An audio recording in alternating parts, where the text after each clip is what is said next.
Okay. Imperial Thronesong. Continue. Quick!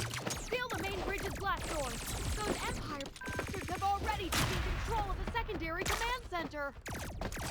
This feels very Star Wars right off the bat. Send a message to the nearest starship immediately! High Marshal Caleb will... Hi, Marshall. This feels like the beginning of A New Hope already.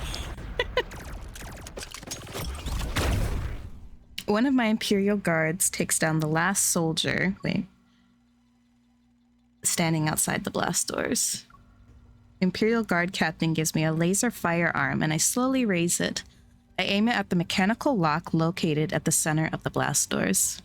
I know, that's exactly what it feels like. It feels like they are in the white hallways of the starship from New Hope and they're in a battle. And they're like, contact control. It feels very Star Wars right off the bat.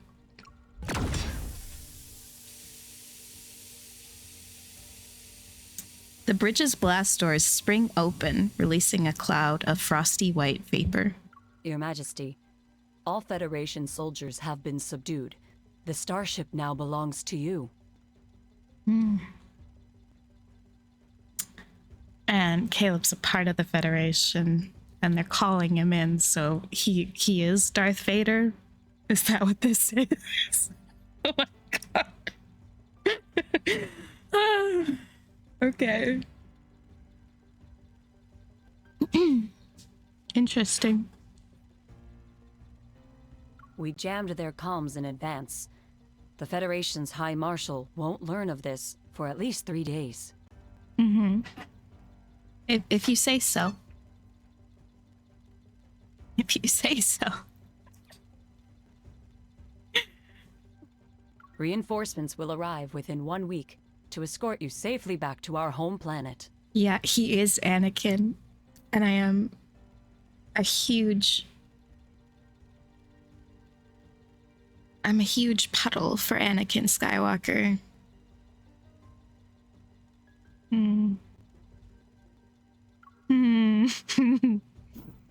I survey the area, walk past a broken Federation insignia on the ground, and give it a slight nod.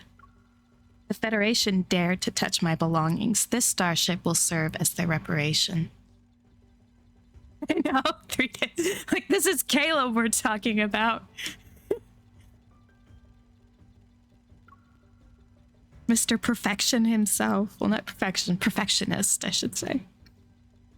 2 weeks ago, I received word that Empress Roar, an Imperial transport ship, had been seized by the Federation while passing through Starport Number 7. The Empire and the Federation were always at odds with each other due to various conflicts, although battles large and small are commonplace. To blatantly overstep their jurisdiction within a starport in a neutral space zone was unmistakably a provocation. Not to mention, the Empress Roar was carrying gifts from various overlords for my coronation.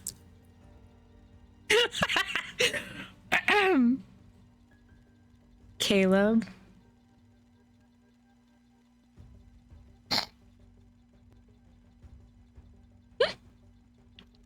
Caleb, did you seriously attack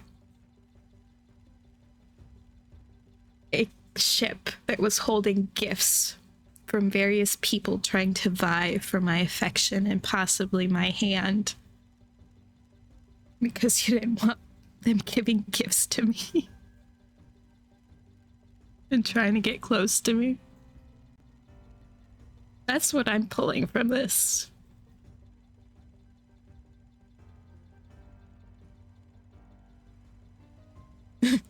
Okay. It's Anakin and it's Caleb. Oh my god.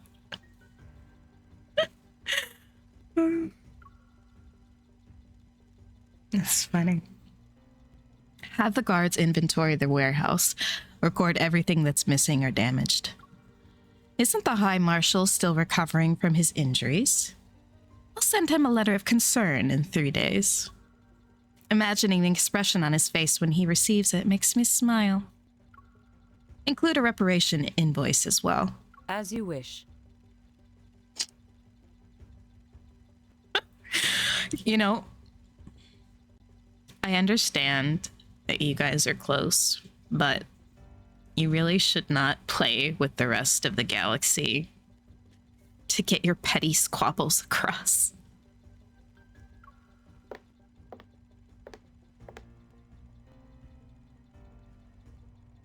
After the guards leave, I walk into the depths of the starship's cabin. My fingers trail over an exquisite, ornate, double-edged dagger on the table. What? Isn't this the CG from the underground lab in Death and Rebirth, part of the main story? Huh. This doesn't seem to be amongst my presents. The footsteps beside me. Yep, 3 days, my butt. Hello. You look good. I have not fully looked at you. Let me look at you for a little bit, because, yes, I enjoy this.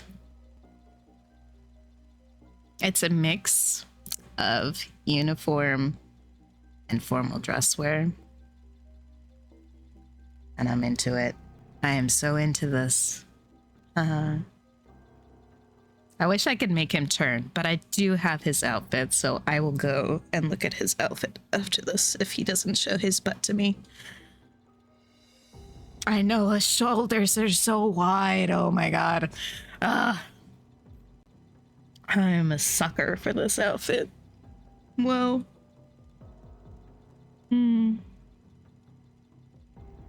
The footsteps behind me resound almost simultaneously with the hum of a laser firearm charging to its maximum output. I spin and raise my hand. The trigger is set to maximum power. Yes, I have his R1 fit. I don't know what his R1 fit is. I haven't looked at it.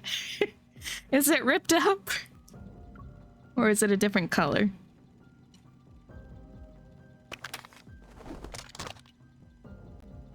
Oh no. But the man I'm aiming at only raises an eyebrow. With a flick of his finger, the firearm traces 2 silver arcs in his palm. He tosses it to the attendant beside him, as if discarding a boring toy. Blech. Oh, a different color? Ooh. Ooh. I can't look at it till after this, but I'm excited for this more. Behind him, dozens of Federation soldiers in pure black uniforms had sealed off all exits in the corridor. They bow their heads to him in sequence. Your Majesty hasn't changed a bit. When it comes to your belongings, one wrong glance would send you flying into a rage. You even made a trip to this remote galaxy. You know, I kind of have a feeling that that was your intention, Caleb. No wonder the starship's defenses were weak. Yeah, it's a trap.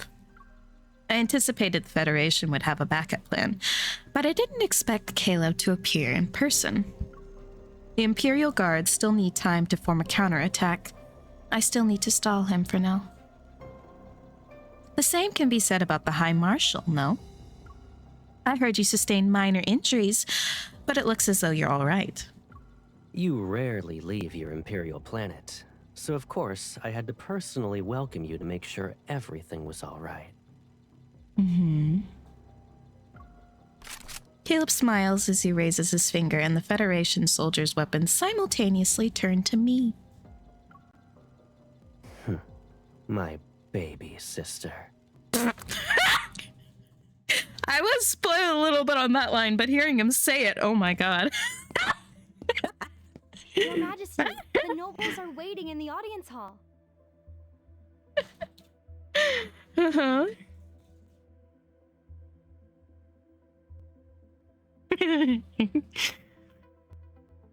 This is so good. Yes, finally, in the English dub, I get acknowledgement of their true relationship.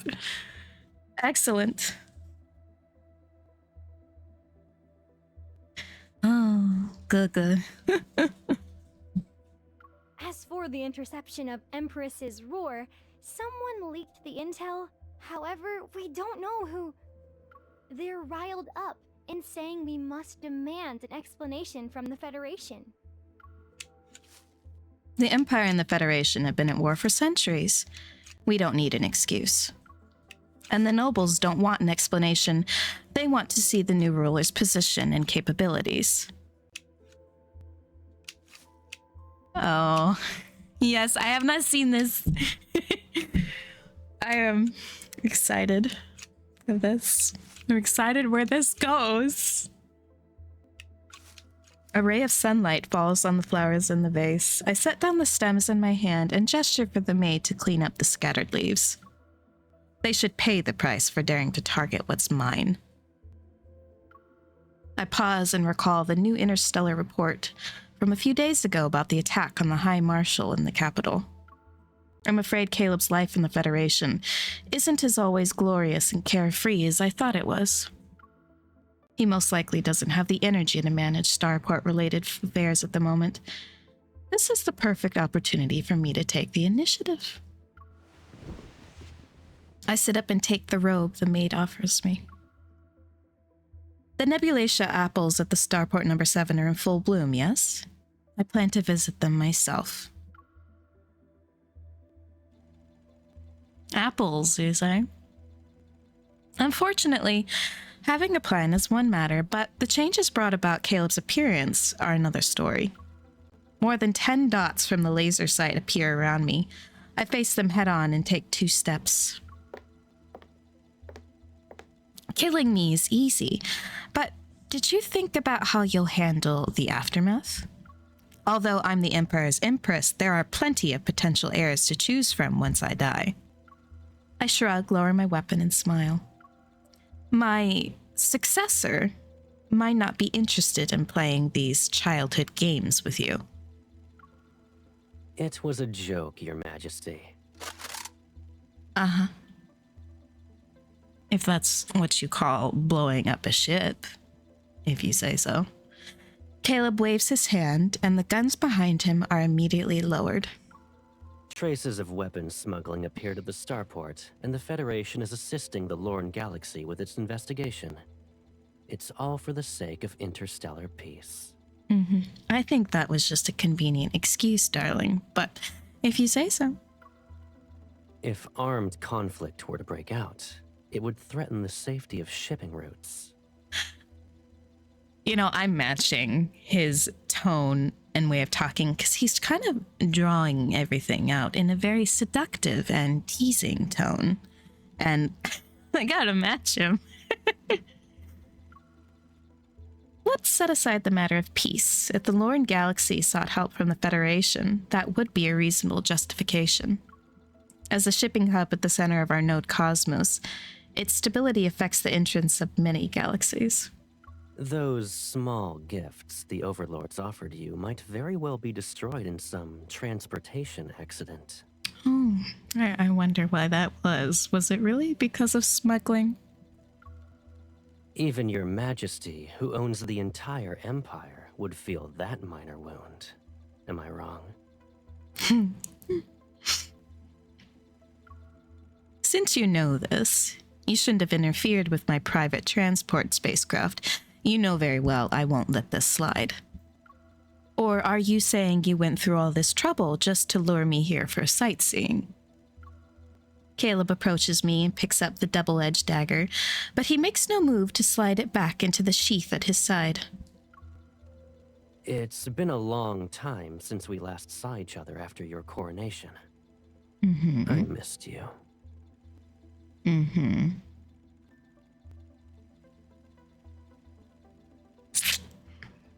Uh-huh. And this is how you choose to get my attention. I see. When he says that last word, his lips are almost pressed against my ear. Only I can hear a familiar hint of playfulness.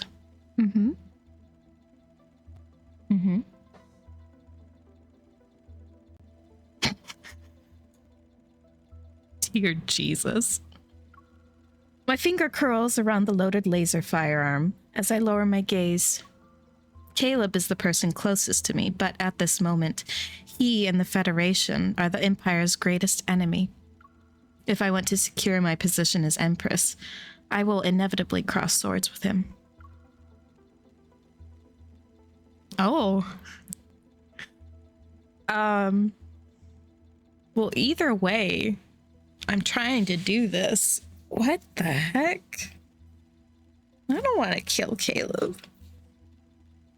And I don't think you really want to either.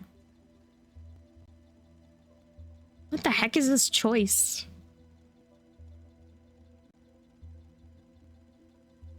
It's too bad this isn't like other games where I can just save and go back. I don't want to fire the gun. I drop my weapon and link arms with Caleb.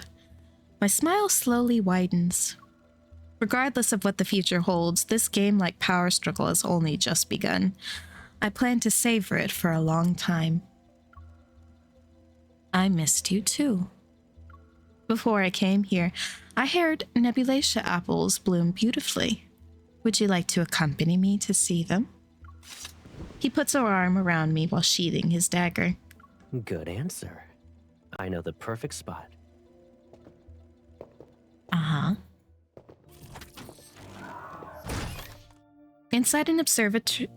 I thought that said observatory. Inside an observation room, the metal hatch slowly closes behind us. We are the only ones here. Caleb recommended we head to the top of the starport's highest tower. From the window, one can see the nebulacea apples in their entirety. The attire of an empress suits you well. I am very interested about what's on your face.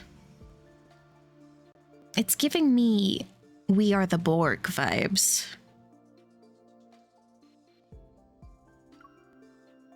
Weren't you threatening me with firearms earlier? You changed your tune awfully quick. Are you angry? He removes his sidearm, grips my hand, and places over the weapon's handle. 2 different temperatures simultaneously envelop my palm.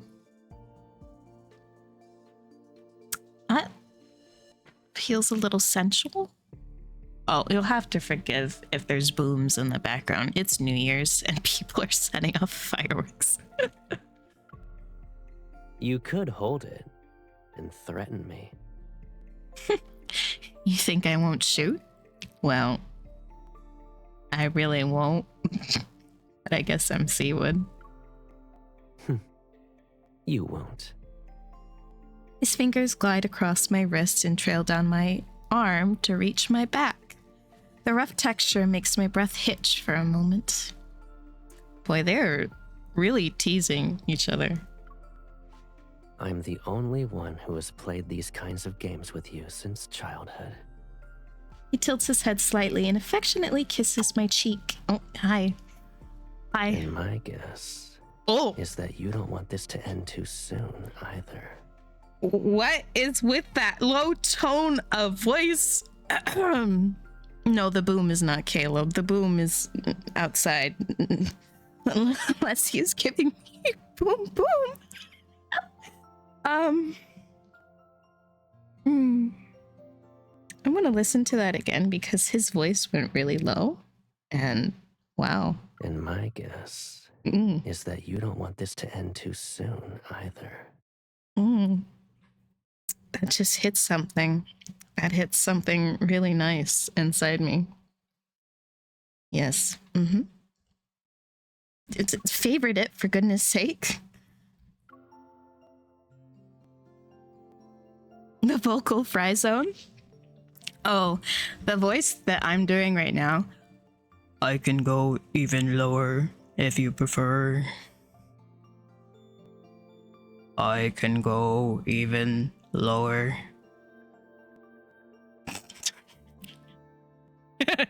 No, it's not vocal. It depends on what we can give each other during this time. I hug Caleb back. My breaths caress his neck. Sorry, guys.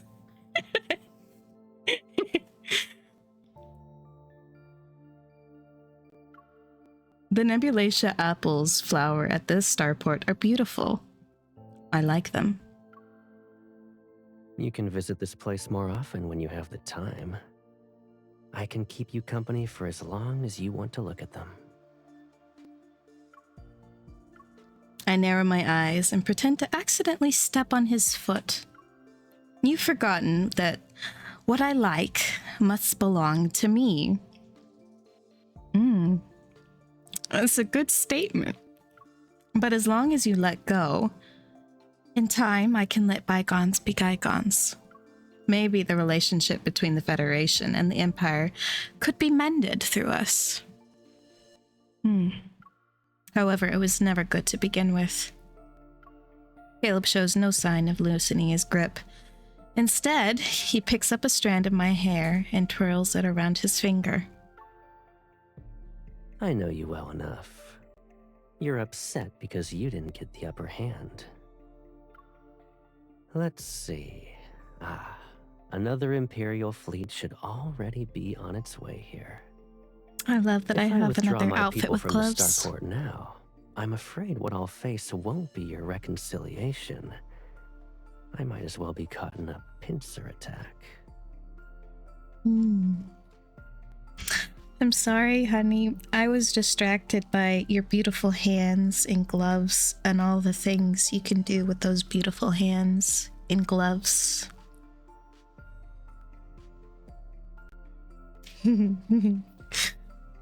My thoughts have been exposed, so I cut to the chase. On behalf of the Empire, I can promise to not act against you, on the condition that you leave immediately. No words leave his mouth. Then he flicks the accessory on my cloak, which is embedded with the crystal cryostalus he gave me. The crystal is only formed in the cold ring zones that are created when two nearby stars collapse simultaneously. Despite being on the market, it's always been priceless. What a symbolism there, dear. One day, Caleb somehow got word from somewhere and piloted a long-haul vessel alone through a cold ring zone to find a crystal. I remember his smile when he brought it back. He said his job is always to bring me everything I want. So why are you with the Federation? Is this another sacrificing yourself and working from the inside kind of thing?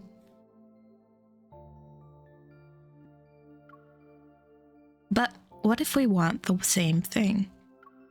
How long will it take for your fleet to arrive? A week? My people only need 2 days. Starport number 7 is the closest location for reaching the Nizir galaxy, where the Federation is located. We must control it at all costs. I'm excited that I get serious, Caleb. I've been missing serious, Caleb. If worst comes to worst, we'll destroy it. It's still better than letting the Empire control it. I assume you didn't want that outcome when you arrived. He's correct. I'm here with the intention of displaying an alliance with the Empire's nobles to confront a common enemy. It's so I could win over some of the loyalty I need for my reign. Starting a war isn't difficult, but winning without fighting is. I also don't want my subjects to remember me as a warmonger empress, especially since I've just ascended the throne. Contemplating the current situation, I pull away from his embrace. Let's compromise then. The Imperial fleet and Federation's garrison both retreat. Everyone will be able to coexist peacefully. My dear sister, you seem to have misunderstood me. I'm not here to negotiate. The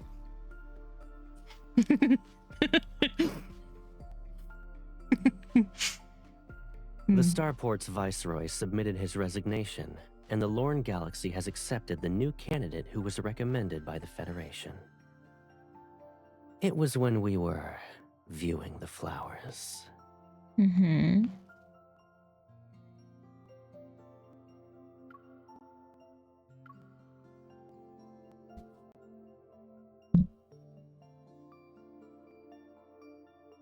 Caleb leans in, his voice softly brushing past my ear. You weren't the only one buying time. Caleb, you've truly become a convenient blade for the Federation.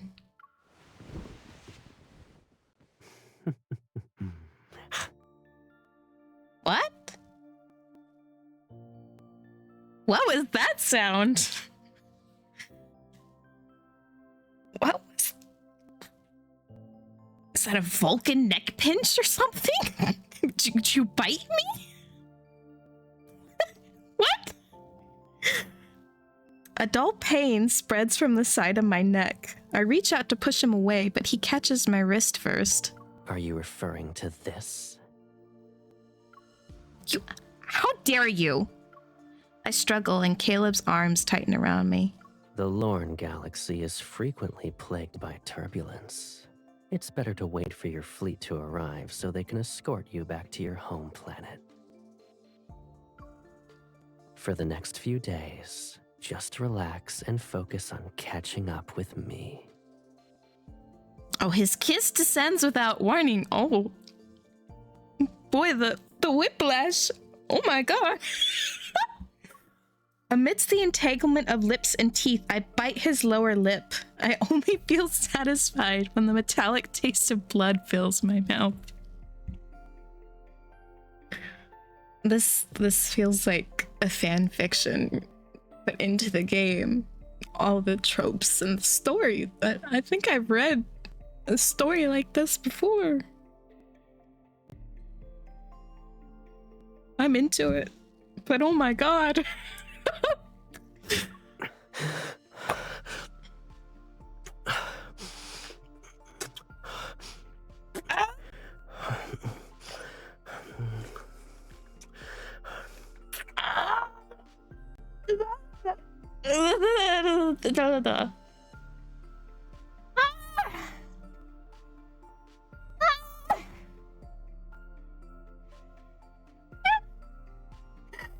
Lay me out like that! Oh my god!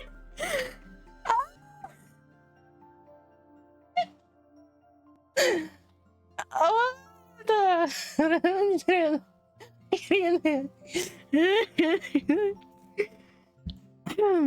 Let me sit back up in my chair, about slid out of it.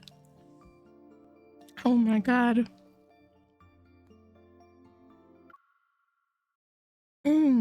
Is this the one that has it? Is this a savable line? For the next few days, just relax and focus on catching up with me. No. It's not a sound I can save? What the heck?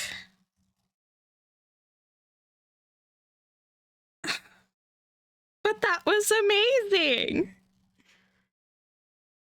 Am I gonna have to go back and screen record that? Well, actually, I technically am. Yeah, I did break.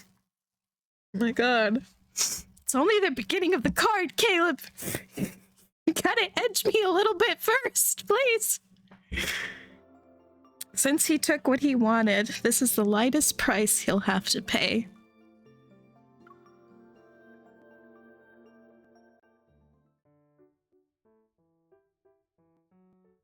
Alor Galaxy, 1 week later. This is Her Majesty's favorite cloak. Let go. The vases! Protect Your Majesty's vases! Bring the cushions from the other rooms! What did he do to me during those few days? So a dull pain in my neck. I heard him go hung kind of thing. Did he just bite me?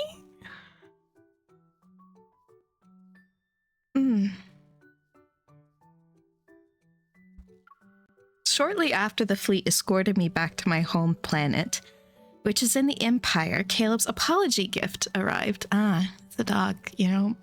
Had a feeling this had to do with Caleb. Currently, they're brazenly digging up the ground in my greenhouse's garden while making incomprehensible, strange noises. They're chewing on the last Nebulasia apple. Your Majesty, this Bitapup has a stubborn, Bitapup? unruly temperament. I believe the High Marshal sent them here with ill intentions. Bitapup? That's adorable. I like that name. Why don't we send the creature to the Houndmaster? At least they will be taught some manners. That's unnecessary. I look at the chaotic state of the garden they're in, and I raise my hand to stop the secretary from saying more. They're a mischievous pup who can't possibly tear down my palace. On my way back to the Empire, I came up with the rough beginnings of a plan for my retaliation. I just need an opportunity. The Interstellar Starfaring Summit is about to be held in the Empire. Caleb has to arrive as a representative of the Federation. His starship will encounter a small problem, which means he won't be able to arrive on time. He'll have no choice but to ask me for help. Oh, I just know how well this is gonna go. Like Caleb won't have a million backup plans. I'll have them guard my bedchamber. When their former master apologizes to me, they can help me deliver a message.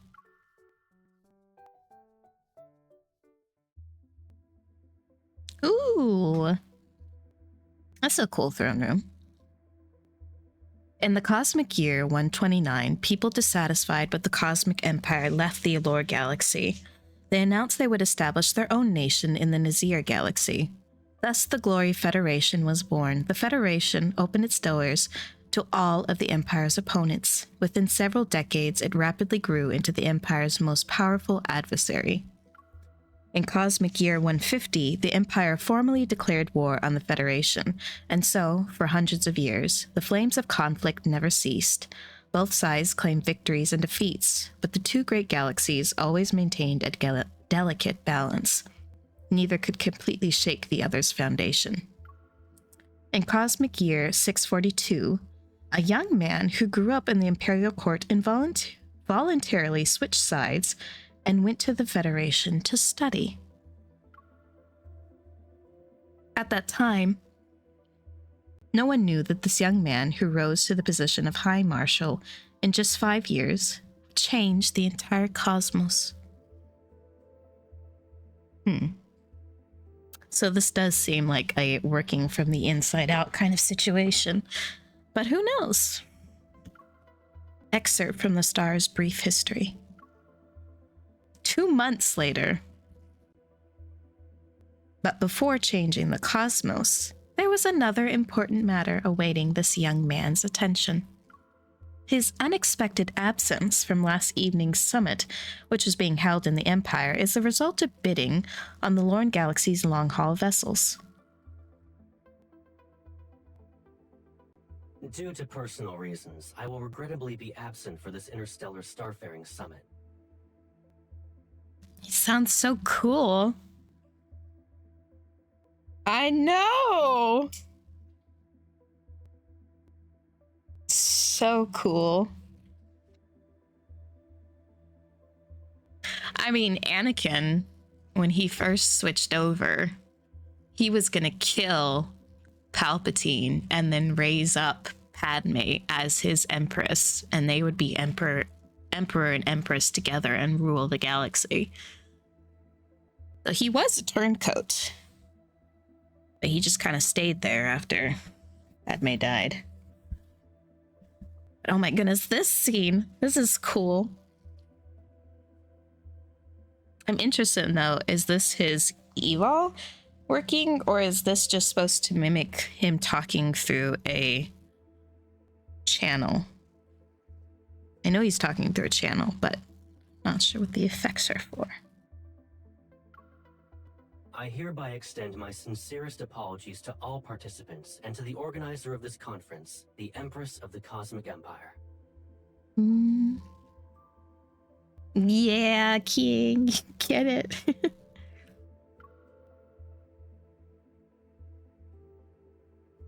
Several ministers are already visibly delighted before the holographic report on Astral News ends. Okay, so it is supposed to represent he's a hologram, but it looks like his normal eval.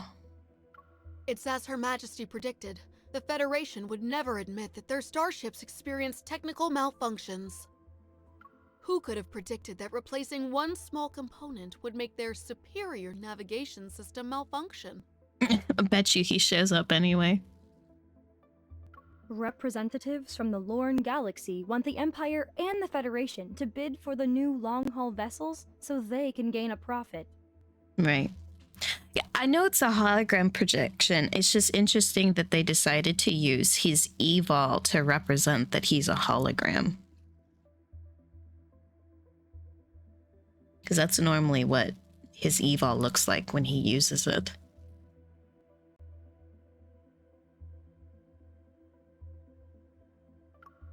Since the Federation is absent, we predict we'll be able to save 100 million cosmic credits.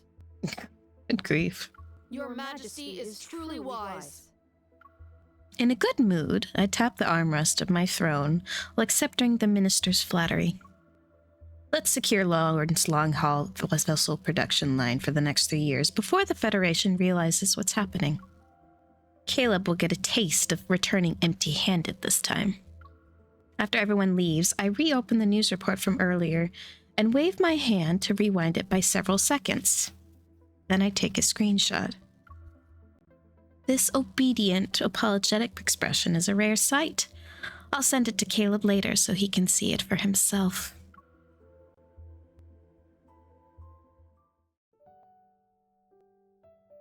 As I leave the audience hall, the overcast sky doesn't affect my good mood in the slightest. In the corridor, Tabai, whose name was found inscribed on the inside of their collar, is enthusiastically chewing on their beloved toy. They happily bound over to my feet once they see me approach. I pick up the toy. Hold it in my hand, and playfully tease Tabai with it. You're well behaved. I'll give you an extra treat later. Their short tail is wagging even faster now.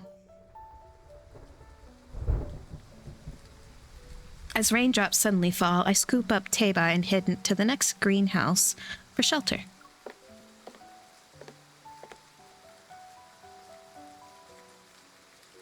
And guess who's back? Back again. Caleb's gonna be in here. The greenhouse has long since been renovated. Plants extend outward with their leaves to release the season's distinctive fragrance. Subconsciously, I make my way around to a flower wall. Sure enough, I spot that familiar white bench. It looks exactly the same as before. Back then, Caleb and I would often whisper here.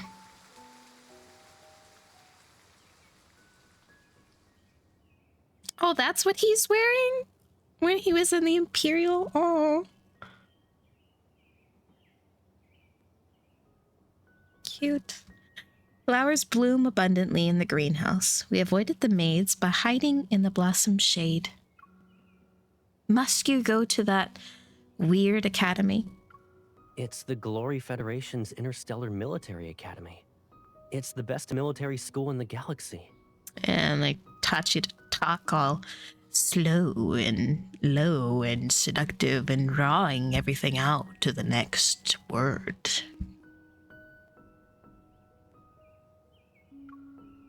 You saw the acceptance email a long time ago and even filed it under not interested. Yeah, that is something she would do. I would pretend not to notice the teasing in his tone and pluck a wilted flower from the corner. The Federation despises Imperial citizens.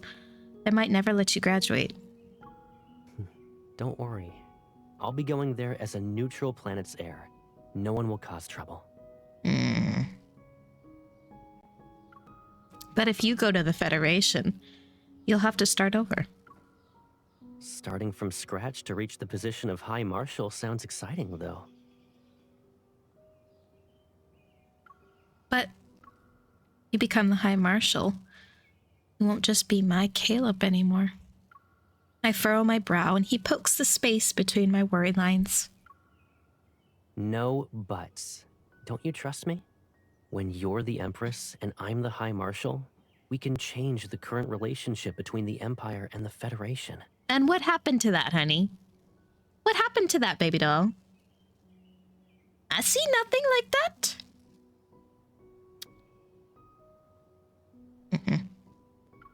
Who knows if that will be the case? When you leave, I won't be able to talk to anyone. How is that possible? You're the future Empress. There will be plenty of people doing everything they can to win your favor. He bends down to pick up a Nebulatia apple from the flower bed and pins it to my collar.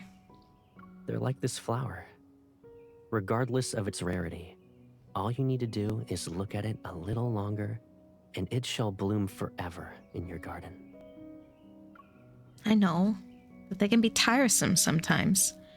They're nothing compared to you. Power always means enduring a few minor inconveniences. But with me, you can always be that willful little sister. It's so I'll be weird. leaving in a month. Aside from your gift list, is there anything you want? Anything? It is very vindicating to hear him say little sister and baby sister in English dub, let me tell you. I don't mind, you know? It feels like it how was supposed to be in the Chinese dub when they say, you know, gugu and meme all the time. Yeah, I don't mind. Feels vindicating to say it. To hear him say it in English dub. I don't care if people are complaining. I think that's what all the controversy and complaining about Caleb was, but boo. Everyone loved Game of Thrones.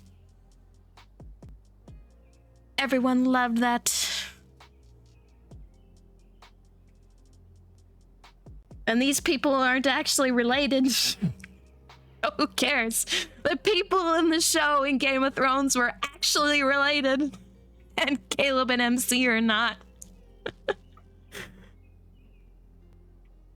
Yes. Anything.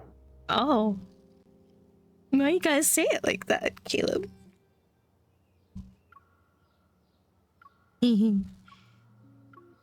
Summer flowers and fruits have ripened, their rich fragrance mingling with an intense desire. I'm glad you guys agree. Before you leave, please satisfy me. Yeah, Game of Thrones had twin says. Game of Thrones said brother and sister and mother and the son and uncle and niece and cousin. It was everywhere. Everywhere. And people ship them. People like rooting for it. Please satisfy me. Oh my god. This MC is certainly a lot more bold than our modern MC, let me tell you. I appreciate it. Oh my. For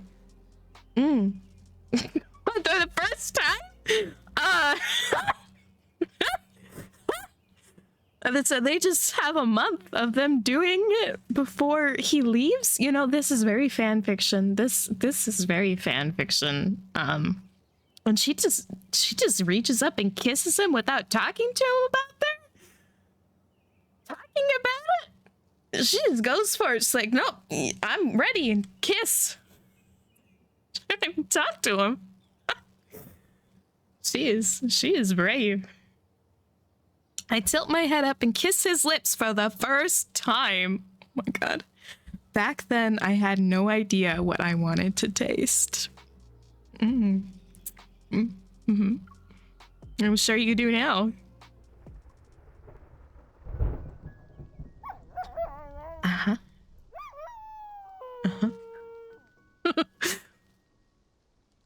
So what, you guys did it in the garden that day? And then all up until he left, you were intimate? This sounds like a fan fiction I read before. My scattered thoughts return to the present. I look at the petals I unconsciously plucked and brushed them aside. Perhaps Caleb and I had already taken different paths to build our own lives since the beginning. I believe that even though we might have instances of nostalgia, neither of us would question the choices we made.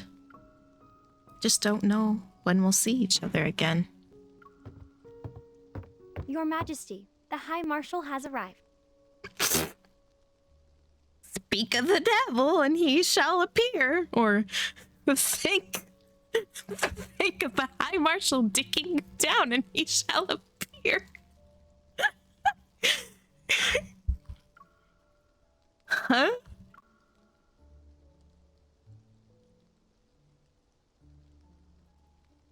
Oh, okay. You don't have your face thing on today. I see. So it's removable. Is that like a command thing?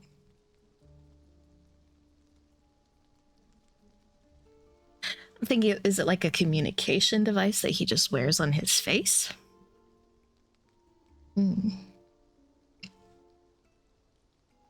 I want to know what this thing is. I want to look at it closer. Somehow, Caleb has arrived in the Empire before the Interstellar Starfaring Summit ended. The fact that he left the other galaxy representatives behind to see me makes it difficult to determine his real purpose, however. You complained about this silver tray being too plain when I gave it to you. You're still using it? And now you're being playful, Caleb. I forgot to throw it away. As for these apple fruits, you must have forgotten to have someone replace them with more seasonal ones. They're just fruits. If you like them, you can take some back. The High Marshal still insisted on visiting the Empire, even though the Interstellar Starfaring Summit is about to end. Are you planning to apologize to me in person? Your Majesty invited me for afternoon tea first. Let's chat while we drink. The Empire and the Federation aren't on friendly terms, but since Caleb is visiting during the summit, I still need to fulfill my duties as a hostess. Seeing him hold his teacup with a leisurely attitude, I feel as though he's returned to his own garden. I think you are in his own garden, baby. I think you are his garden. And he wants to pollinate that garden. I should have made him wait a little longer in the audience hall. The chairs there are the most uncomfortable. The attendants lead Taby away, but I don't overlook the way their tails wag. Their tail wags with particular enthusiasm. Ah, you raised them. They still remember you after you so long. Yet it seems like you've forgotten me. Or is the Empire's communication system so poor that not even one message from you could get through in 2 months? I'm not sure what you did to me during those days that you had me, Caleb. What'd you do? Pin me, tie me to the bed, and ravish me the whole time? Maybe I just needed a break. It can get sore and rough down there, you know? I have my own matters to deal with. Caleb nods non-committally, sets down his teacup, and rests one hand against the side of his face. Your Majesty should be occupied with countless Imperial matters. So, you've been busy trying to retaliate against me? It's like, oh, she thinks I'm important. She spends all her time thinking about how she can get back at me. I'm still in, baby. Before I can counter, he continues speaking, but he's not making any accusations. The plan was good this time. The people who executed it were very careful. I almost didn't find any evidence. But if you had been a bit more ruthless... Well, I wasn't trying to kill you, darling. I could have been the first High Marshal to get lost and die in magnetic field turbulence due to a navigation system failure. I pick up a pastry and feign the perfect amount of surprise. Oh, I thought you said you were absent due to personal reasons. Using such an excuse at the last minute to implicate the Empire would be too obvious. People from other galaxies wouldn't believe it. So you were waiting for me to show up in the hologram. I took some time to get here, but fortunately, it could wait.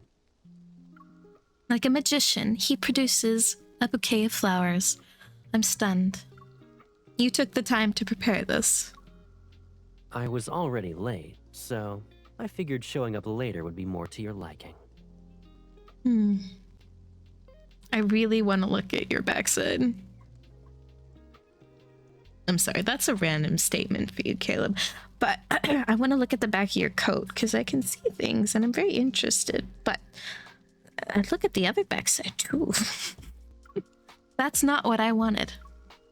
A familiar floral fragrance just passed us. Despite our current circumstances, it stirs distant memories and softens my heart. When you and I lived in the Empire, we used to butt heads over all sorts of things. You were younger, and I spoiled you. During those moments when you were in the wrong, sometimes I'd say you had a point. Typo. You never apologized, and I didn't have time to coax you out of your sulking episodes. But it's clear that neither of us could live without the other. And what happened to that? I love your outfit. It's so We good. made a promise at that time. Whenever one of us wanted to make up to the other, we'd place a flower by that person's pillow. A person who receives the flower must forgive the other before it wilts. I'm here because I wanted to know if this promise still holds true. And whether the Federation and the Empire we represent might still have a chance for cooperation. Although I'm surprised, I only raise my eyebrow and signal for him to continue. The Federation and the Empire have been mired in conflicts where survival itself was at stake.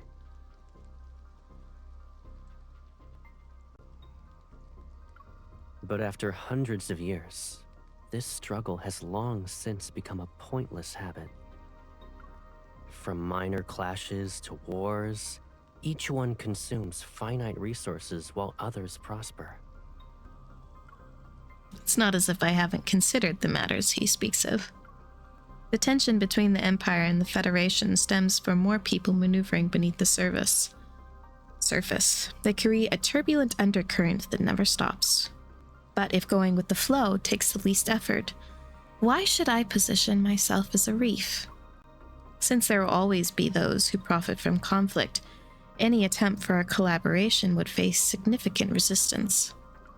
I don't necessarily have to oppose you, but I also don't want to invite trouble. If you let war fester, will it be easier for you to be the Empress? Don't forget that I defeated the ruler before you, who ultimately became the Empire's discarded pawn.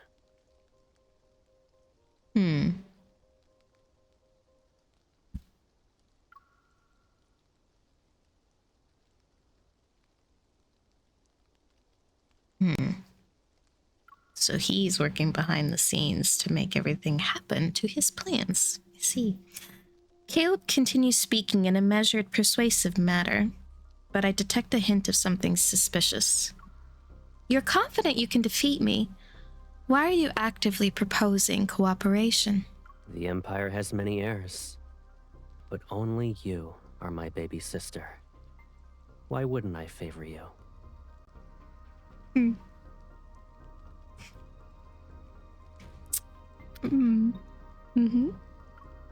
I don't believe you.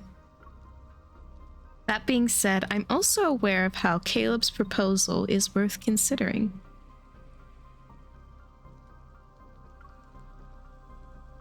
He finishes his last sip of tea and shows no urgency as he waits for my response.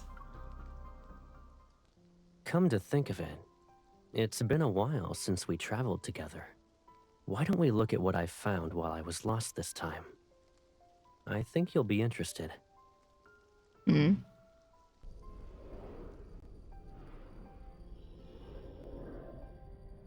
The long-haul vessel cuts through the edge of the cosmos and traverses star clusters and multiple warp points before arriving at the outermost edge of the Lorne galaxy.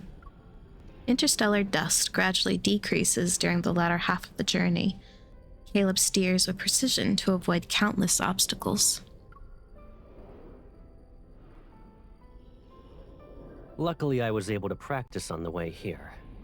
I wouldn't dare to take you on a flight like this otherwise.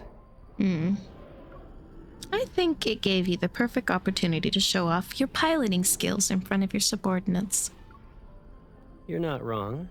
No wonder people say that the younger ones are little heartwarmers. You truly are considerate. During our conversation, the vessel gradually slows down. We're here.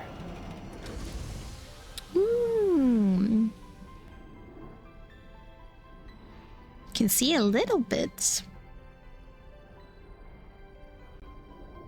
All around us are dust clouds that obscure our vision and churning nebula storm clouds. I look at Caleb. He stares at the observation display, his wrist moving as he slowly adjusts the altitude. When I got lost, I discovered warp points that aren't marked on the star map. I named this area Veletio, which means hidden place. We're already close to the edge of the Lorne galaxy. If we go any further, I stop, realizing why Caleb brought me here. Lorne is connected to Allure and Nazir. It serves as a buffer zone between the Empire and Federation and its central hub of the known cosmos. But beyond that exists countless unknown places that have never been explored. It's exactly what you're thinking. This warp point might lead to an unknown star system. The value it could bring far exceeds a single war. Shared interests can resolve hatred. The same principle can be applied to the Federation and the Empire. But it could also lead to destruction. Or nothing at all. The decision is yours. I'm simply showing my sincerity for cooperation. Above the firmament, that unfamiliar warp point flickers faintly. It's barely perceptible in the distance. Does anyone else know? You're the second person. You trust me that much? I look at Caleb, but I can't figure out what he's thinking. If I were to make a move against you, I could monopolize this discovery. No one else knows we came here. You'd be turned into cosmic dust. Someone who truly wanted to kill would never look their enemy in the eye and speak the way you're speaking.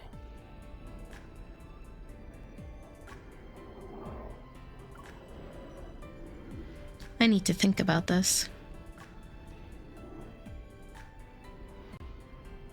Caleb lowers his head. Shadows fall across his brow as the air between us grows thick with tension. Sure. But given our current situation, I'm afraid we don't have much time. Regardless of what our decision is, we need to move fast. His kiss. Is this how you end every transaction, baby? His kiss falls with a fierce intensity. I close my eyes and allow myself to surrender to his bold transgression. Outside the porthole, the nebular storm surges violently once more, its eerie purple light flowing across the glass. The shadow of our entwined figures is cast. He just can't help himself. That's okay. I couldn't either. There are many reasons that bind us together, but when they're weighed on a scale, our mutual interests outweigh everything else. I know Caleb doesn't trust me as much as he lets on. And again, neither do I.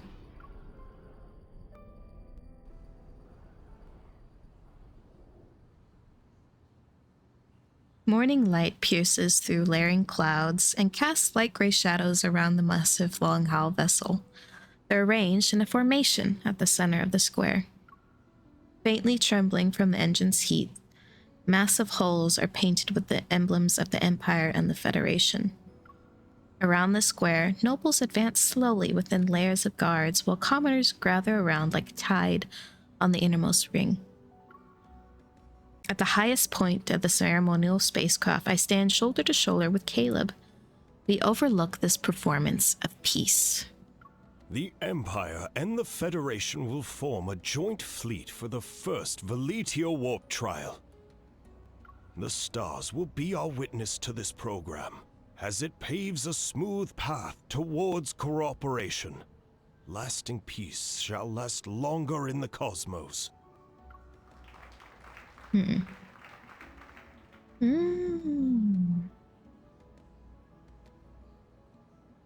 That's a tree.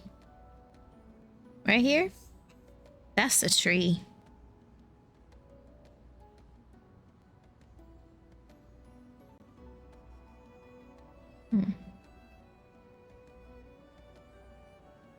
I gaze at the nobles below, whose expressions are filled with the most doubt. Then I look at Caleb, who's beside me. After returning from that trip, I formally considered his suggestion. He proposed that we could use Starport Number 7 as a springboard to conduct a stable warp drill consisting of a joint exort. It would allow us to test whether Veletio is stable while rooting out a few troublemakers who are working behind the scenes. Your Majesty, High Marshal, please complete the ceremony. What's the ceremony? Shall we do this together? Well, let me read what it said first. I'm just about to step forward when Caleb holds his hand out to me. Ugh. My jaw. Take hand. This is the first time in 5 years that I've held his hand in daylight. His warmth travels through our fingers. It's so comforting that it leaves me in a daze. Meanwhile, the scepter I hold remains cold as always.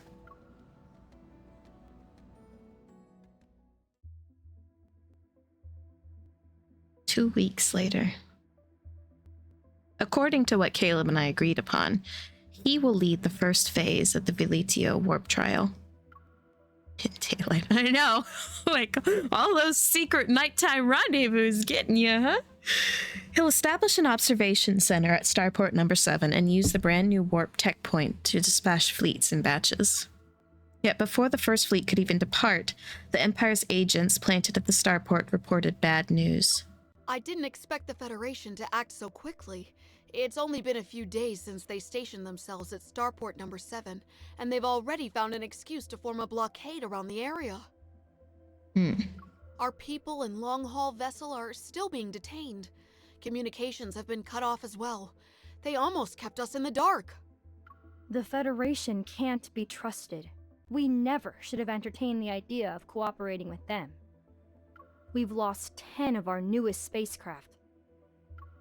I'm somewhat prepared for the obstacles this plan would encounter, but everything happens so fast that it's catching people off guard. I rub my brow and question whether Caleb would make such a short-sighted decision. Perhaps I'm unwilling to admit that my desire to believe in him is greater than I previously thought. But everything in the cosmos is constantly changing. The Empire can still afford to pay this price. However, the Federation didn't just defend the Empire. The Lorne Galaxy won't tolerate their repeated provocations. Rapidly calculating the current situation in my mind, the highest priority is to withdraw before public opinion turns against us. Fortunately, I have a backup plan. Stick to the original plan. I will announce that I'm recovering from an illness to temporarily avoid the spotlight. As for the joint fleet, it's time to let the Lorne Galaxy know the deployment details around Veletio. The Federation broke the agreement first, so they can't blame us for muddying these waters.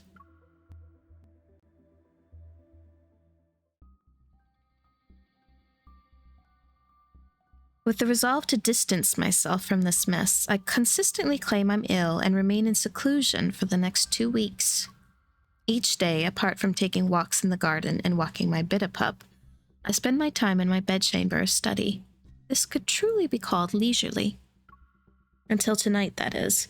As usual, I walk to my bedchamber with the secretary before parting ways. Then I feel something is amiss.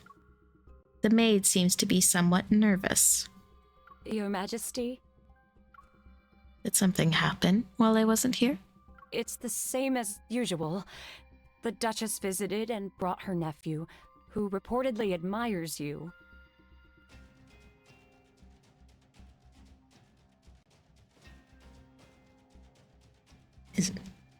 That just reminds me of Raphael. Is that Raphael? I don't know. Following Your Majesty's instructions, we said that you need to rest and receiving visitors is impossible. During my recuperation, nobles have already been stirring restlessly behind the scenes.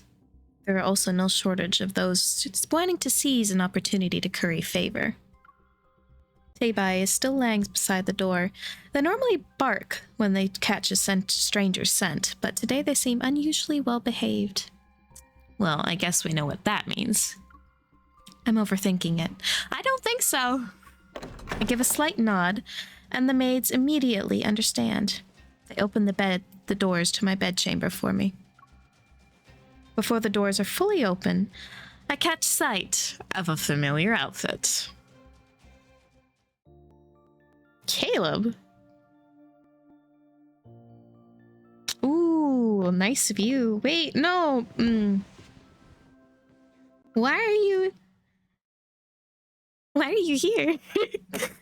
I quickly walk into my bedchamber and dismiss all the maids. You should have known when Teibai was acting like that. Caleb approaches and leans down to remove my cloak. His fingers slowly brush across my cheek. Boy, are you just trying to get into it right away?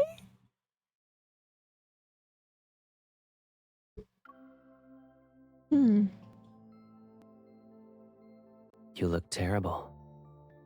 Are you ill? I'm sorry to disappoint you, but I'm eating well, drinking well, and sleeping well. The stress you've caused hasn't given me an actual ailment yet. And you? Are you so pleased with the chunk you bit off from the Empire that you made a special trip here to thank me? I'm here to resolve that matter, yes. His overly calm demeanor only makes me more irritated. Wait. I turn to avoid his touch. Does the truth behind Veletio matter to us anymore? The last possibility for cooperation has vanished. Our next meeting will be on the battlefield. You don't trust me. I mean, you haven't really told me your full plans yet, darling. You can't really expect me to fully trust you if you don't give me a little more information. Why would I? Didn't you already receive the price I paid for that trust? 10 long-haul spacecraft. It was very expensive, my dear brother.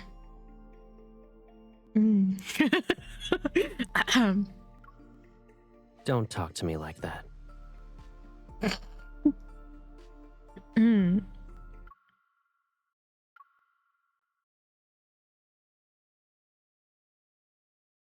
Don't talk to me like that.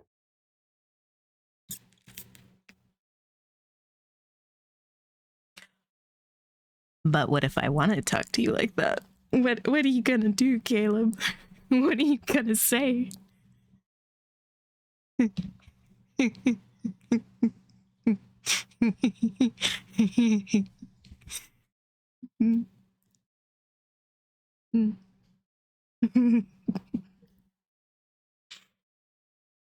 Wow.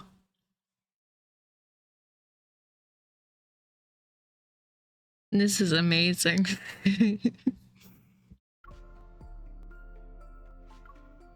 Caleb, I'm the Empress of the Cosmic Empire. You're the one who can't address me so casually. I'll give you an explanation. You can decide whether or not you believe it. Ooh, I like it when he's angry. I like it when he's angry. Thank you. I'll be more cautious next time, especially when matters involving you are involved. People are like this sometimes. They know their words are irrational, yet they're unable to stop themselves from saying them. I thought tonight would end on a sour note, but Caleb stays silent for a moment before looking outside. I'm your brother. Don't always assume the worst of me. Honey, you gotta tell me stuff. I can only work with what I'm given. I can't maneuver life off what ifs, especially as the Empress of an empire.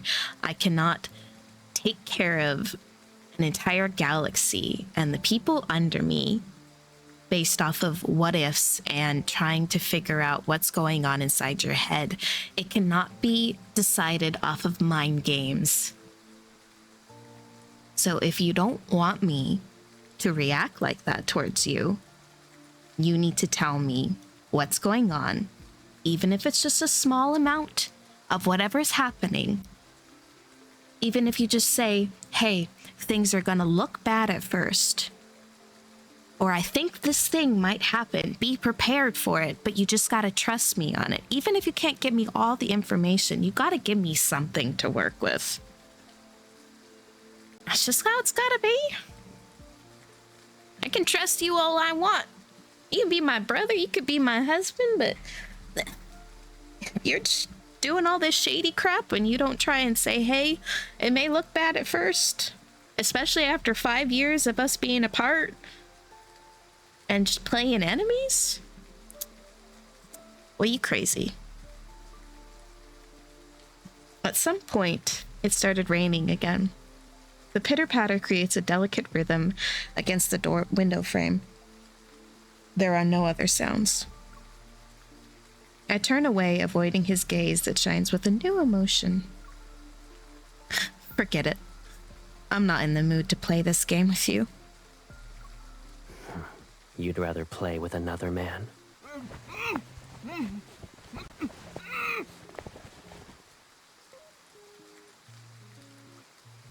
No. When did another guy get here? Was he an assassin? Was he an assassin, or was he trying to seduce me? Oh, did Caleb get mad thinking that another guy was trying to get in my pants?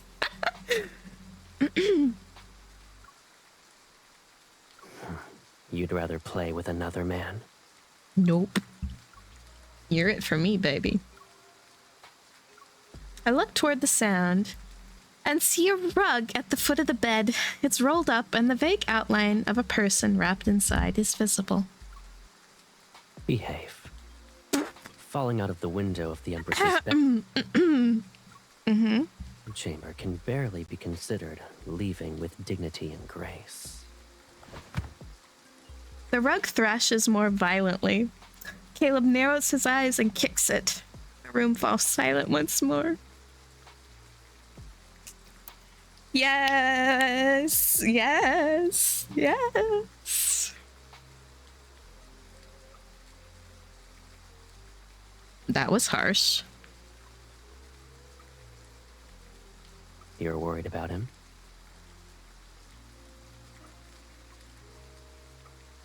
He grips my chin and forces me to meet his gaze. I'm not worried about him if you're gonna treat me like that. Just go a little bit lower. I think my neck needs a necklace. We don't even talk. Why are you concerned about nothing? I'll send him back later. He went through quite the effort to touch the Empress's bed. And you're going to return him without even giving him a glance? Why would I care about him when I got you right here being all jealous and I know I just went off and did that whole thing about communication, but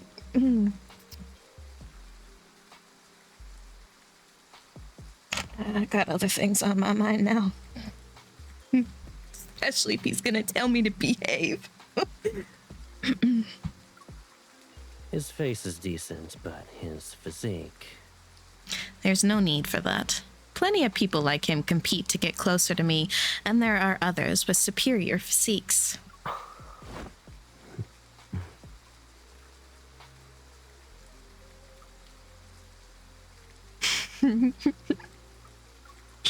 A low chuckle brushes past my ear as he suddenly grips my waist. I crash into his chest. Honey, I love playing with fire. It seems you've been living comfortably during your recovery. No.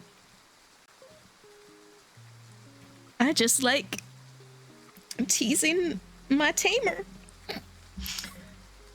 Isn't it my turn now? Oh! Oh!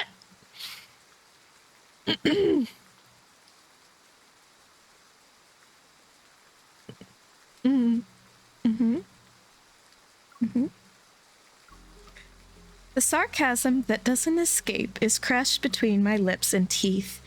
His kiss descends like a sudden downpour. But yeah, I did miss something.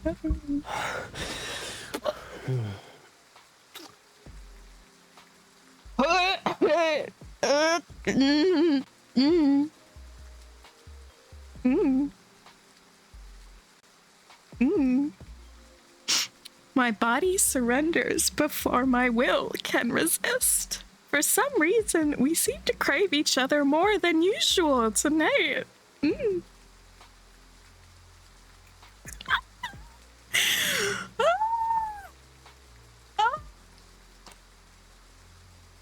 face. You know, I will happily tie up a man at the foot of our bed if it gets you to react like this, Caleb.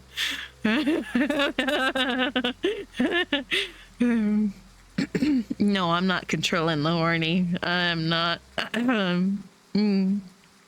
Screaming, crying, throwing up. That's what I wanted to. Oh my god. It's raining again. My face hurts from smiling so much.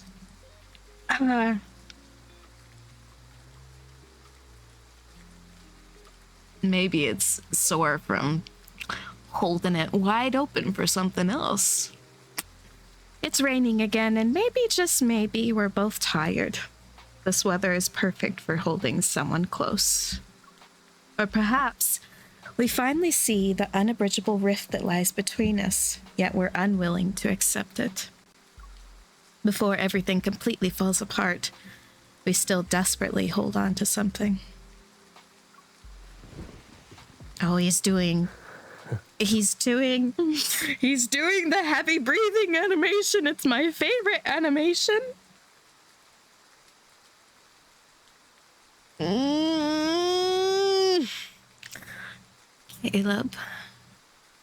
Caleb. Your reactions are more genuine this time. The sexy music and him looking at me like that and breathing heavy. Oh my god. Oh my god, I love this animation.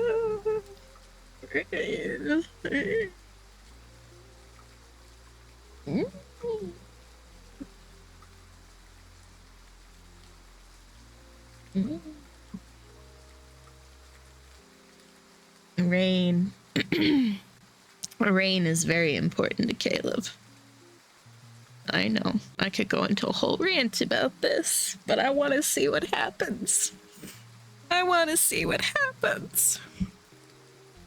I glare at him only to earn a more intense response as he presses himself against me. It's an attempt to overwhelm me with an irresistible force. It is certainly irresistible. Well, you know that gravity, barometric pressure is what causes it to rain or not.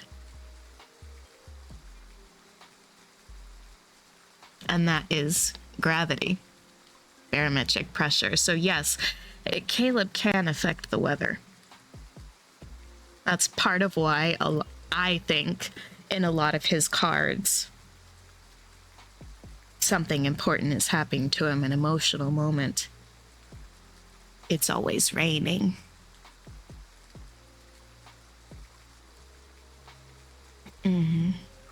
I mean, it was raining during the captive bird scene in the main story. It was present in his Bond story. It was present in Hidden Ways. It's present in a lot of his cards. I think that it's an unconscious thing. I don't think he's consciously using his evil, but I think it's something where when his emotions are high, he's angry, he's aroused. It's an emotional, heavy emotion moment. He unconsciously uses it because, I mean, Caleb is very OP. I mean, rain is also can be, you know, an allusion to other things too, but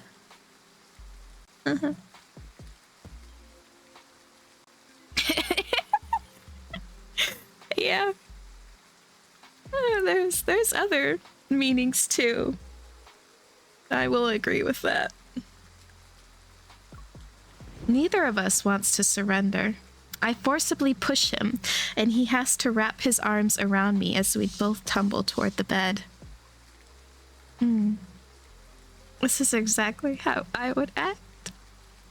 I love to see it. I press on my knee against his tense abdomen and look down as I restrain him beneath the folds of my dress.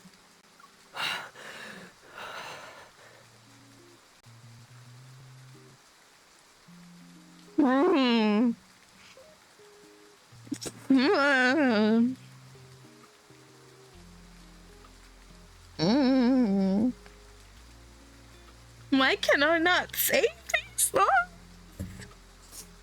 He holds my waist as his kisses trail down from my chest. The warm, wet sensation settles on my abdomen and sends thrilling shivers through me. You got this. Let's keep going. We've embraced each other like this countless times before, where our bodies are intimately entwined and yet our hearts beat on opposite sides of an unreachable chasm.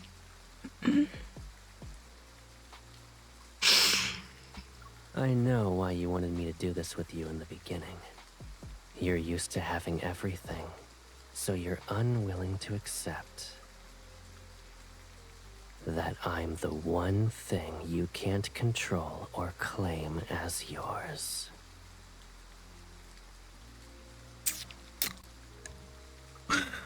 Woof. Woof.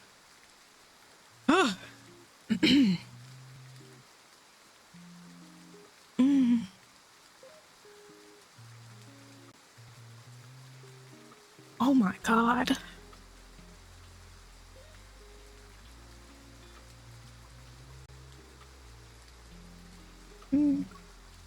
But aren't you still in my hands at this very moment?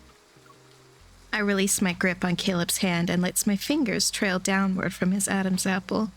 My movements carry a hint of the teasing he excels at. A certain thought about that has always lingered, is about to surface. It's the simplest method, and it could solve all our problems. Marriage? Oh, it prison you. Man. Okay. Sex slave works too. That works too, right? If I were to capture you and immediately imprison you, without you as their High Marshal, the Federation won't be a threat to the Empire for a very long time. That would work, I suppose. But what would Caleb be to you when he's stripped of his status as the Federation's High Marshal?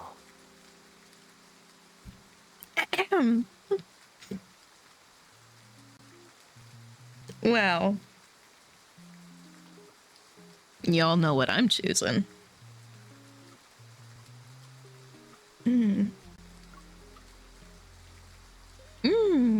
Brother by blood, eh? Interesting. So they are going for the Game of Thrones route. They're going for the Game of Thrones route. I see. I see.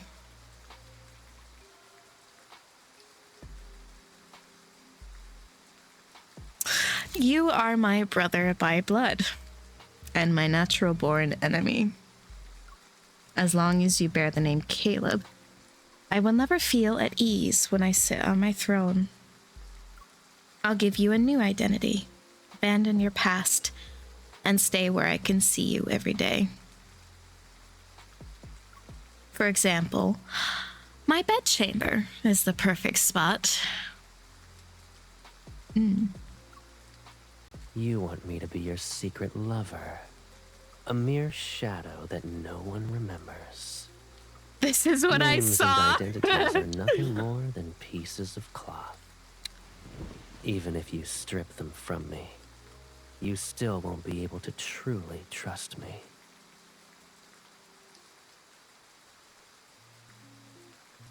His hand glides along my waist before finally clasping my wrist as he pulls me into his embrace once more. Wow. So, I guess even English dub was not able to erase how in-depth this is, so they just had to full send it. Isn't this our current situation? It's a reminder. My Caleb isn't a bird that can be caged in the greenhouse's garden. He's someone I can never control. I see. I was talking to myself. This is still the easiest method. My fingers dangerously wrap themselves around his neck and shake it. You want to turn my head into one of your trophies? If I let our circumstances develop naturally, maybe you'll get a chance. When that time comes, make sure you're the one who kills me. This is also my promise to you. And now he goes back to panting. I was not expecting the brother to lover to enemies / lovers arc, but you know what? I'm here for it.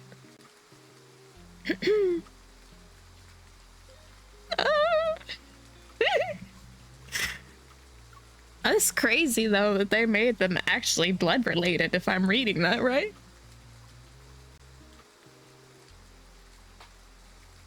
All right.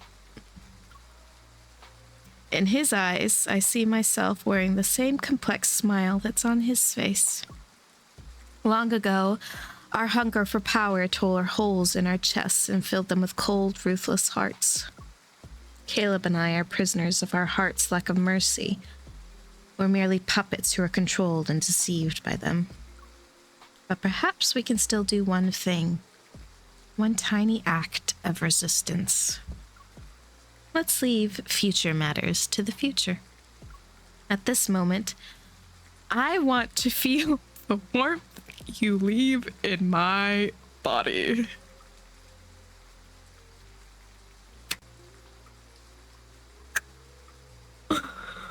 Oh, hell in a haystack. This is sending shivers down my spine. Oh my god.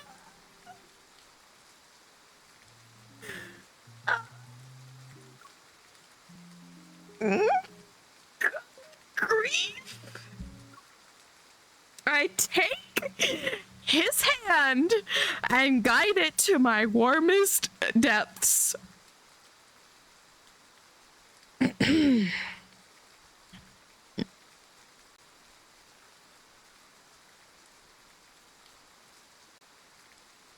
Wow. Wow.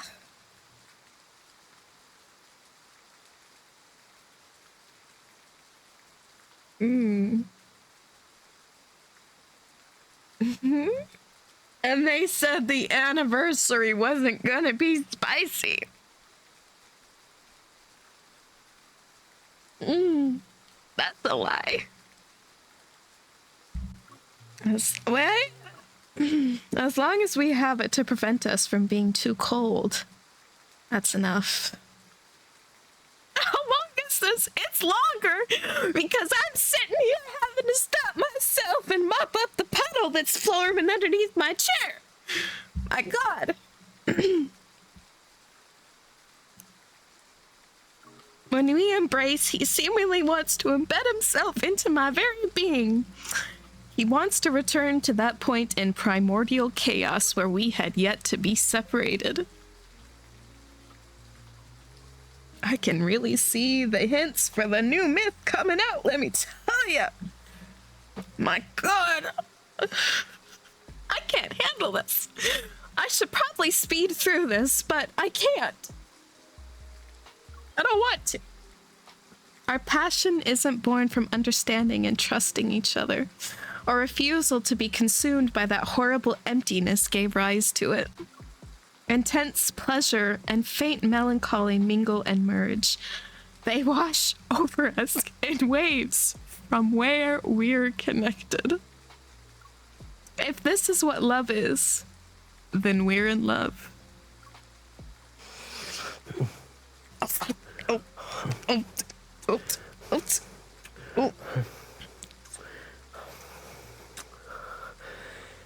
You are mine. We've always belonged to each other. The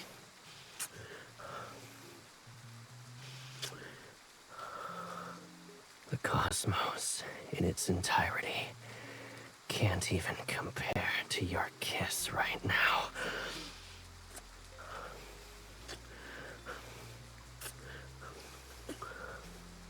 How much is this gonna go?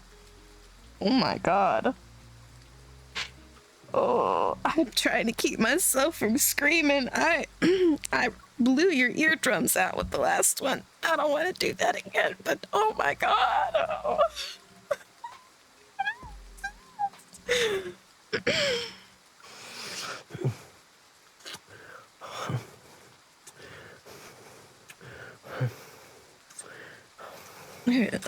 Oh my God. You are mine.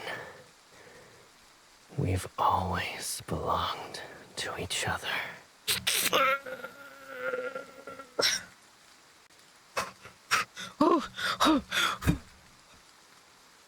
Okay. I can do this.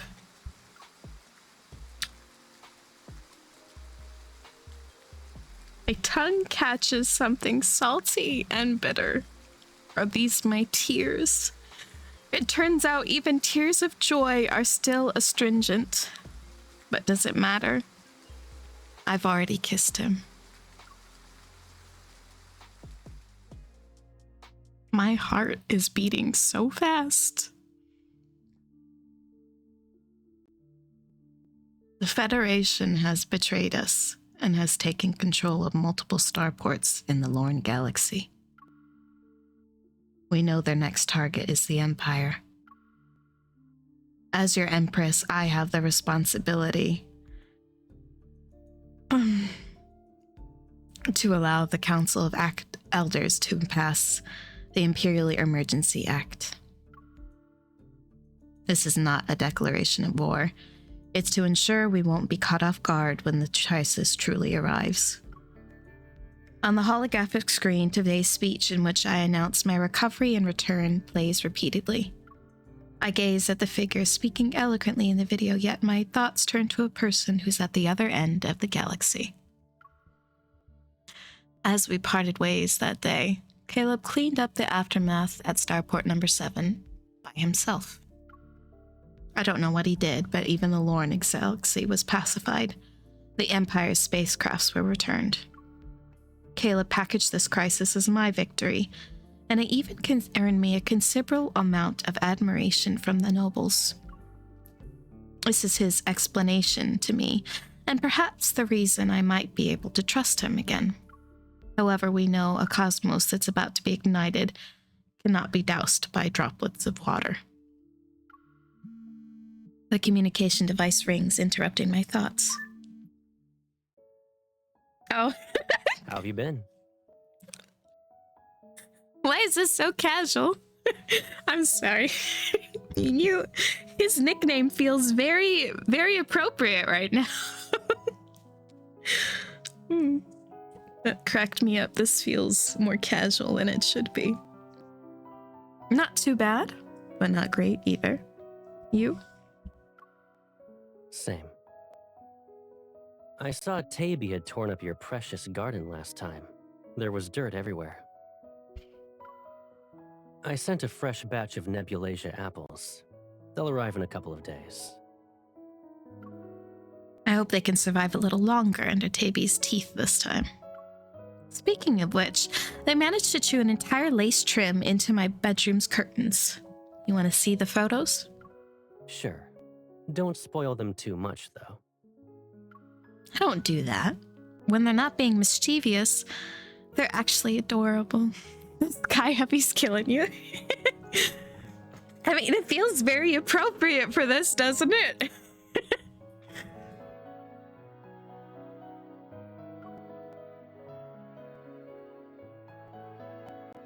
We chat about everyday matters and make jokes as usual. We avoid mentioning the war. It's possible we have nothing left to say to each other once the situation is escalated to this point.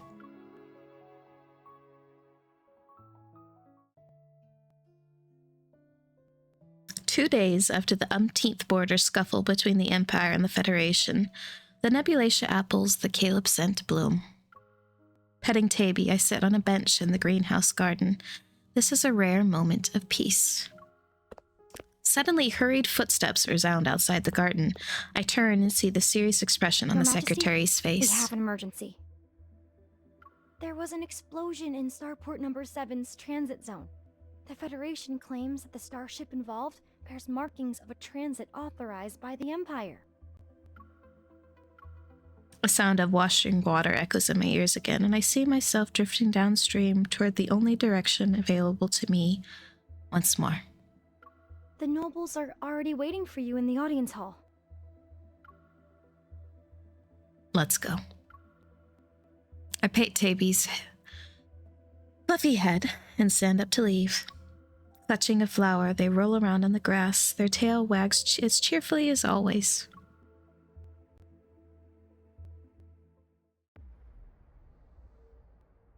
The war has begun. It happens more easily than I expected, and is developing rapidly. The situation where two sides are evenly matched changed drastically after the Lorne Galaxy's first batch of long-haul vessels joins the Empire. In a few months, the Federation's decline has become apparent. I haven't seen Caleb, and I no longer hear the ringtone that accompanies his calls. But occasionally, I will hear his name in military reports. Your Majesty, we've just received intel. The Federation's council is pressuring Caleb. They're demanding him to voluntarily resign. But Caleb took an unyielding stance and sent people overnight to warn the leading councilman. 2 days ago, he left the Federation's capital with a loyal fleet. His whereabouts are currently unknown. It's also possible that the Federation deliberately released this as a smokescreen to make us lower our guard. Let's buy the headlines on the front page. All galaxies will spread this rumor. Either Caleb comes forward to deny it, or he lets it become reality. I believe the scales are tipping in my favor, but the sense of achievement accompanying it isn't as great as I expected. Something from the past never died. Even now, it continues to gnaw at me. The void in my heart has become exceptionally vast.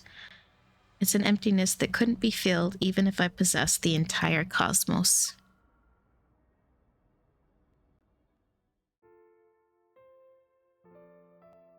After ending another deployment meeting, I return alone to my bedchamber and fall into a deep sleep.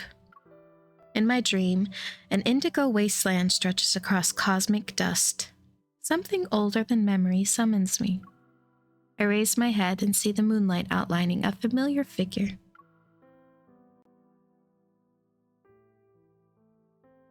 You look tired tonight. What's wrong? You have the gall to ask. I walk over to sit beside Caleb and lean against his shoulder like when we were children. I feel an unexpected softness. Fortunately, this is a dream. I wouldn't be able to lean on you otherwise. I'll always protect you whenever you want to lean on me. Suspicious. This feels like mind link stuff, but I can't be sure. I shake my head. You once told me that power is a blade. We must hold it in our own hands. And when you grip the hilt of a blade, you can't dream of embracing another person. Using a blade is easy. You'll always point the sharp end toward your enemies. But your current enemy is me. You say awful words even in my dream. I hear Caleb laugh as if he doesn't care. Then he puts his arm around my shoulders to pull me into an intimate proximity. Although this isn't what we originally wanted, the war has already begun. You don't want it either because I'll win this time. Can one victory fill that unbearable emptiness in your heart? I don't know. The throne, victory, peace, the greater cosmos, and you want everything. We've only been apart for a few months, and here you are, being more brazenly greedy. You're also at fault. I'm notably honest when facing Caleb in my dream. Maybe it's because it's been too long since we talked like this. You're the one who made me think I could obtain everything. And now you won't let me continue having beautiful dreams. Aren't I in your dream at the moment? You can do whatever you want to me. I just don't know how much you'll remember when you wake up. It's screaming mind link. It's screaming dream sharing and telepathy and links. We'll see. Noticing what Caleb is trying to imply, I pinch his arm. What am I to you? You're proud, greedy, suspicious, willful, and even detestable sometimes. Yet, you're the cutest baby sister I could ask for. Okay. Under the vast sky, we sit quietly for a long time. Only the moon's slow descent reminds us of the passage of time. Something soft brushes against my palm. I look down and see a blue-gray flower he placed in my hand. Is that flower gonna be by me when I wake up? It's then that I notice that the wasteland is somehow covered in blossoming nebulaceae apples. Caleb seems to remember something. Smiling, he stands up. Are you leaving? The dream is about to end. We can only make our wishes come true after we wake up. Your wishes. I don't think I even know what they are. It doesn't look like he's Selmore. I give up. Never mind. You're just a part of my dream. I can't expect you to answer questions I can't figure out myself. 2 stars following separate orbits. Even if they intersect for a moment, it'll bring about destruction. That's one cosmic law. But it's possible that after seeking and embracing each other for eons, their attraction might not necessarily be for mutual destruction.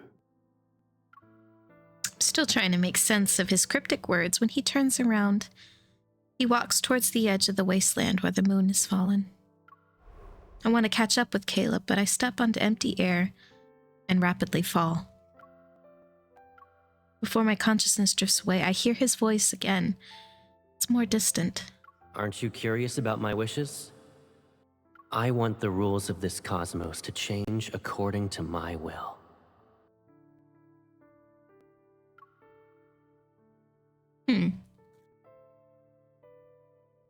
When I wake up, moonlight filters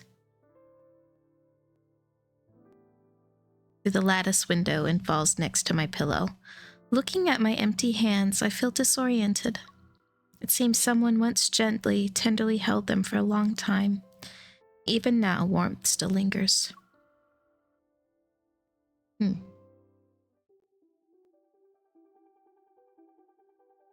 2 weeks later. Time passes silently and the shadow of war still looms over the major galaxies. Inside the reception hall and in front of a massive panoramic glass wall, starship models are displayed like constellations. Nearby, Phelan, a representative from the Lorne Galaxy, taps the hologram to give the sales pitch for this batch of brand new starships. This is the design for the third batch. If Your Majesty approves, we can immediately begin the next round of production. There's no need to hurry. Currently, losses from the Imperial starship battles are lower than expected. I'll give you a contract that our strategist redrafted later. Phelan pauses, and the hologram on the glass wall slightly trembles in response. Of course. Your Majesty! Without waiting for the guards outside, my secretary bursts into the reception hall. She's unable to hide her excitement. The fleet led by the High Marshal encountered an emergency in the Allure Galaxy. The cause is currently unknown, but they chose to make an emergency landing within Imperial territory. We've already calculated their approximate location and narrowed it down to 3 sites. Phelan immediately stands up and bows respectfully. Congratulations, Your Majesty. The High Marshal has crashed into the Empire's territory. This is an excellent opportunity. If the Empress gives out the order to execute him, no one will dare to question Your Majesty's reign. Oh? Since when have Lorne denizens started caring about matters between the Empire and the Federation? I thought you'd be happier to see this conflict continue. After all, you still have plenty of high-quality goods worth selling. The High Marshal has always been despotic and recklessly willful. My suggestion is to not let him easily escape your control, Your Majesty. I remain non-committal, my gaze sweeping past Phelan to land on the secretary waiting nearby. Find them. Before I give the order, no one is permitted to attack. As you wish. I nod in acknowledgement, my fingers tapping the table's surface. Out of the corner of my eye, I catch a fleeting shadow of displeasure across Phelan's face. Ever since the Interstellar Starfang Summit was held, the people of the Lorne Galaxy have been somewhat dissatisfied with Caleb. But obvious attempts at sowing discord are a first. Did their patrons become impatient? The Lorne Galaxy may have never been truly neutral, but I have no intention of exposing their scheme to use me as their weapon for now. At this moment, I'm more concerned about Caleb's situation. Notify the command ship. We're departing for our home planet.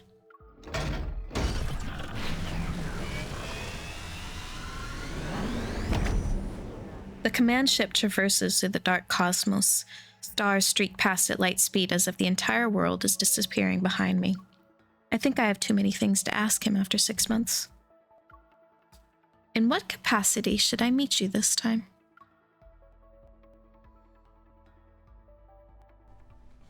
Ooh. Is that how you're choosing to meet me?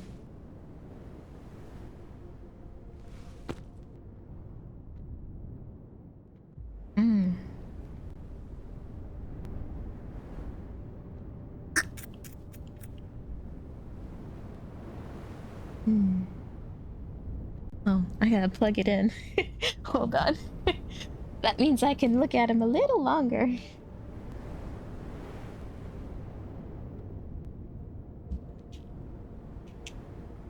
Plug this in. Yeah. Go find him. The Federation is dead, and the stars will only remember one person's name. Give up, my dear brother. Oof. Hi. But I brought you a gift for your coronation. Our nations want us to kill each other. However, they don't know that we're from the same source. Our souls are entwined.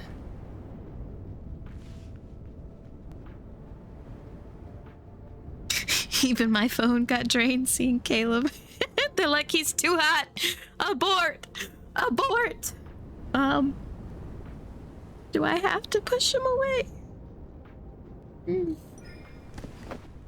Only on the condition that you stand by my side. Oh. Are they trying to really fire on me while I'm here? Wow. That's the situation. Caleb. You may have ambition, but haven't lost conscience. Oof. That's... I love seeing that. Oh, yep. Oh, God.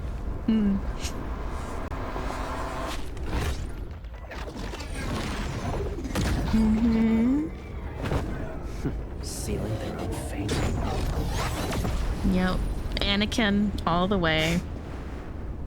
Now then, let us discuss the terms for a ceasefire. Wait. Ah! It didn't let me do it!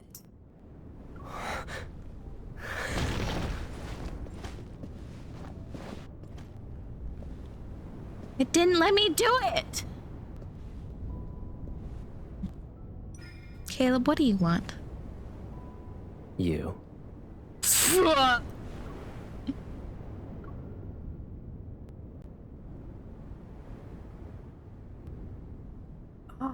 I know.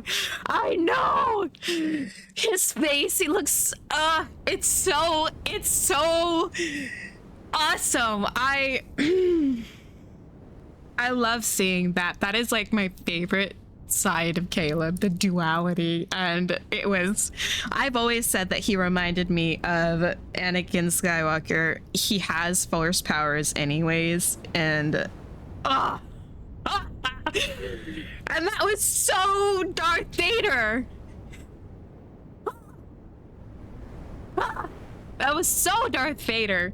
The way he just threw things out. I almost expected him when he was reaching out his hand to just crunch the ships just like Darth Vader. That would have been even cooler, but throwing the missiles back at them was even better. But I'm gonna have to rewatch this again later. If I do this in Illusio with the Colonel outfit, yes.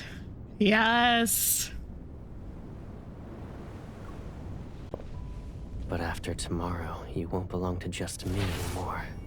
What? This is mine. Oh, it's not. Oh, okay. Yes. She can't help herself. I couldn't help myself either. Oh. Yes. Oh, I took a picture of the black screen. I just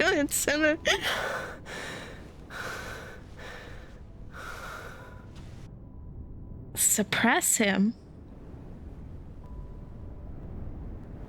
What if I don't wanna? What if I just wanna stay here looking at his pretty face and kissing him forever? You need to find a way to fill up my ambition. Oof.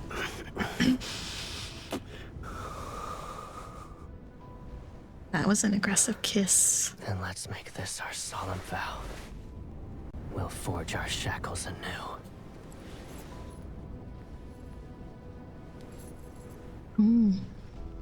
And we will kill that very thing called fate together.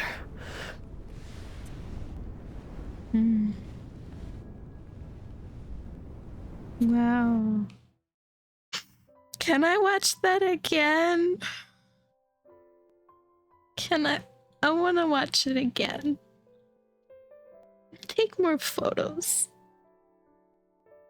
On the throne, Caleb and I rest in each other's embrace. The dust has settled and only wisps of smoke rise above part of the ruins.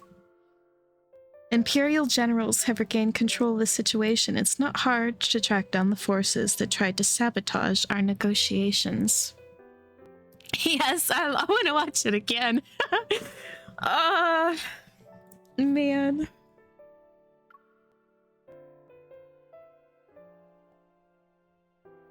Those who want to profit from it will pray for the war to never end. It's not just Lorne, though. The Empire and the Federation have no shortage of such people. They're only more covert about it. Exactly. Too bad they picked the wrong targets. No matter how hard they try, it won't work. 100 times, yes, I will. I don't know. I can see what you mean, Erica, about this being probably almost your favorite new Caleb card, because I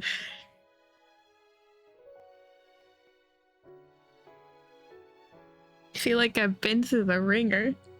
A good ringer, but the ringer nonetheless. And I want to watch his new porn stars. Oh my god. I don't know if I can handle it. Caleb rotates his wrists and spreads out several encrypted documents. He taps them and a series of terms appear in the air. Raising an eyebrow, I lean in to get a good look at the documents. Phelan drafted them and added enticing language and generous terms. They even promised you Lorne's entirely shipbuilding capacity for the next 10 years. You weren't tempted? Oh, that's why they were salty. Isn't it because I already have the ally whom I want the most? I had no choice but to turn them down. Even though my little sister abandoned me halfway through our collaboration, I won't hold a grudge. Interesting. He's referring to the Veletio incident. I claimed to be sick halfway through while providing intel to the Lorne Galaxy. I suppose I caused him some trouble in the past, but that's in the past now. There's nothing we can't discuss. I couldn't have guessed you detected someone was planning to bomb the starport, so you decided to strike first. In any case, the situation was unclear at the time. I wouldn't put my crown at risk. I figured as much. I did visit you as soon as I stabilized the situation. And you couldn't have told me this then? You did the same thing tonight. His expression, free of accusation, stirs a sense of guilt that's been dormant for a long time. I gently link my arm with his. Be honest.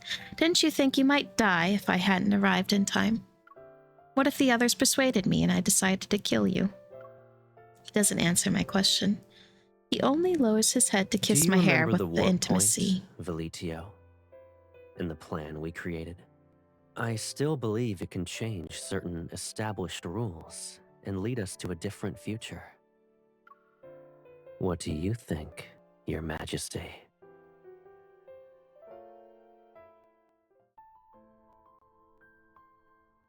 "3 months.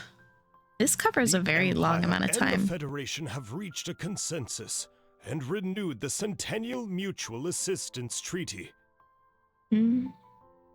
The exploration plan regarding Veletio will also be resubmitted for deliberation by the Noble Assembly and the Federation's Council. Your Majesty, High Marshal, you may place your hands here. Caleb and I step forward together and solemnly place our hands on the treaty. A ring of blue light spreads and ripples outward like starlight before settling into the profound silence. But the cosmos abides by one truth. It will forever exist in unrest and chaos. Tranquility is only temporary. But we'll leave those headaches for our future selves. At this moment, I feel an unprecedented sense of satisfaction filling my chest.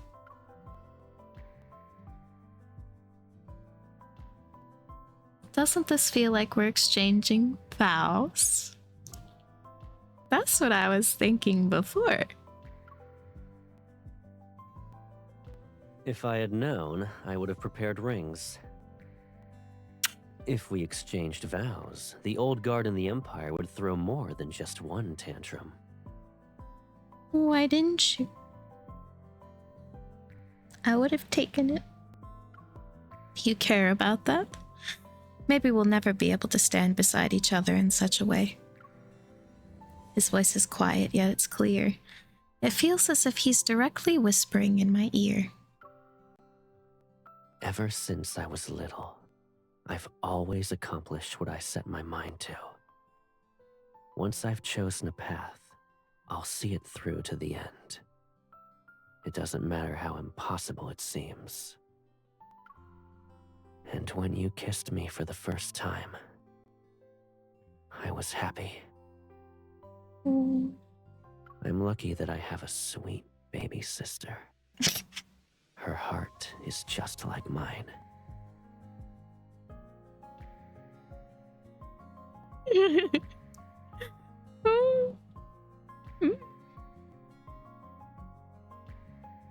So are you saying that you're gonna set your mind on us getting married one day and nothing's gonna stop that?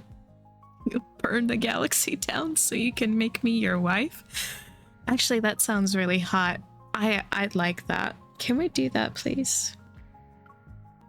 Ever since then, I've never felt lonely.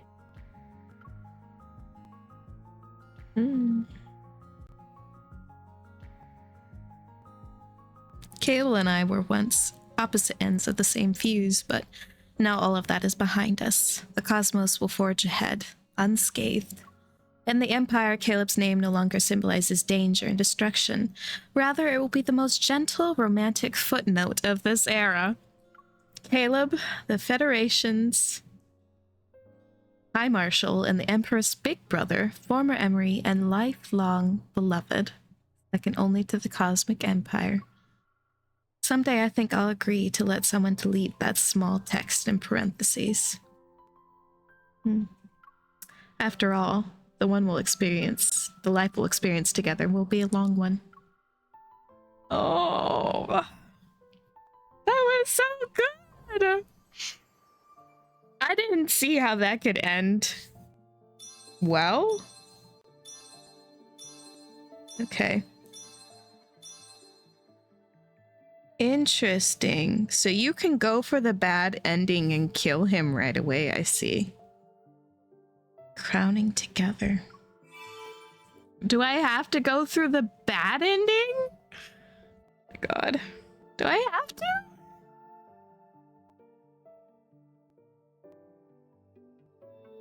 Is it really sad?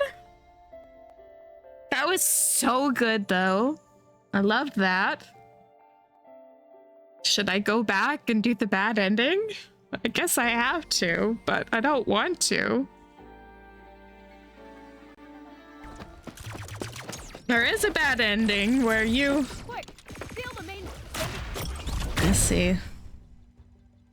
Yeah, so you can actually kill him there. I'm glad I just went along with it, because wow. Your Majesty, we jammed their Oh God. I don't want to do this, but... As you wish. I guess I gotta. This is gonna hurt. Oh God, I don't want to do this.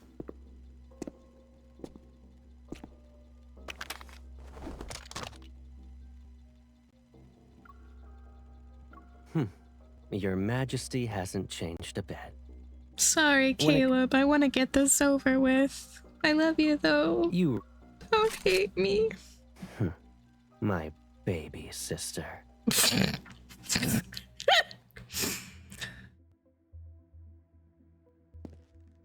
Okay, let me speed Your through. Majesty, the nobles are ask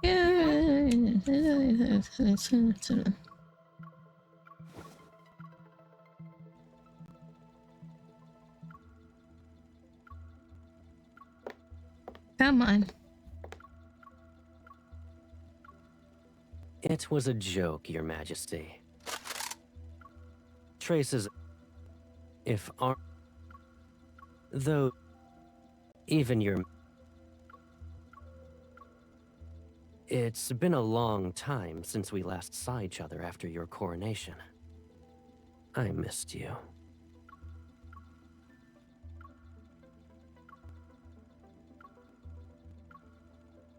Oh, I don't want to do it.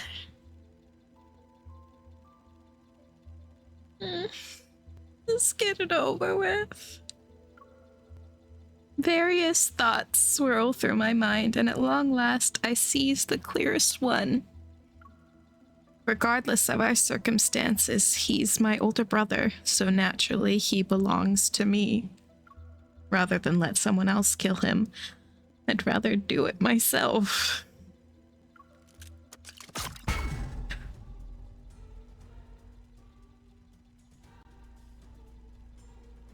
Oh, what's gonna happen in the bad ending?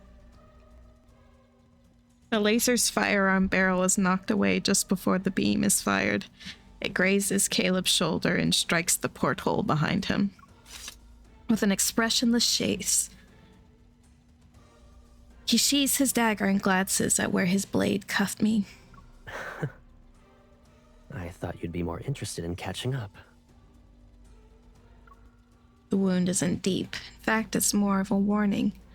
I press down on my wrist to stop the bleeding. Caleb raises his arm. The Federation soldiers who aimed at me again have received the signal to step back. They clear a path for me. Take your Empress's roar and leave. I won't give you a warning next time. So this is where she chooses to not reconcile with him.